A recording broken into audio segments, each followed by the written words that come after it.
I'm Rob Mark, and this is On the Mark. You're watching the premiere edition of On the Mark with Rob Mark, a longtime business aviation pilot, journalist, and industry news analyst. In the aviation world today, most pilots recognize the Regulation 91.3 as a sort of get-out-of-jail-free card. Pragmatically, it means that when the aircraft door closes, the pilot in command is responsible for the operation of that flight. It also means that in an emergency, the PIC is expected to take whatever action he or she thinks is necessary to protect the aircraft, the passengers, and the crew. No exceptions. But you don't hear much about 91.3, except when a pilot invokes it, or perhaps fails to invoke it. I was thinking last week about whether this PIC authority might have looked a little gray to some pilots last year. That was during the conflict near Donetsk in the eastern Ukraine. That's where a Malaysian Airlines 777 was shot down by a surface-to-air missile. Certainly, if the pilots hadn't flown over that area of known hostilities, the aircraft wouldn't have come down. But Malaysian Airlines wasn't the only airline using that route from Europe to Asia. In fact, the data shows that that same day, 159 other flights used the same route. Carriers like Air India, Aeroflot, Lufthansa, Virgin, and Singapore. That missile could have taken any of the aircraft down. I still want to know why the pilots of any of these airplanes accepted that route when a 20-mile detour would have kept them clear of most of the hostilities.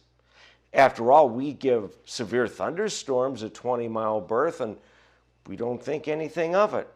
But not people with guns?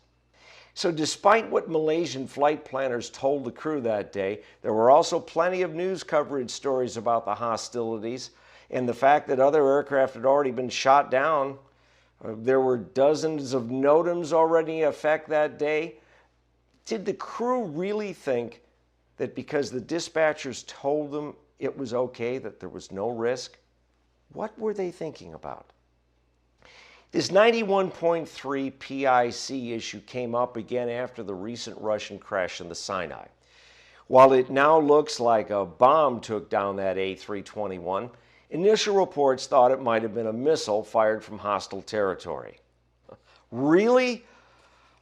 Shortly after the Russian crash, airlines started altering their routes around the Sinai, although the US, Germany, and Britain already had those in place. But with an exception, they said things should be safe above 27,000 feet. Really? Were they?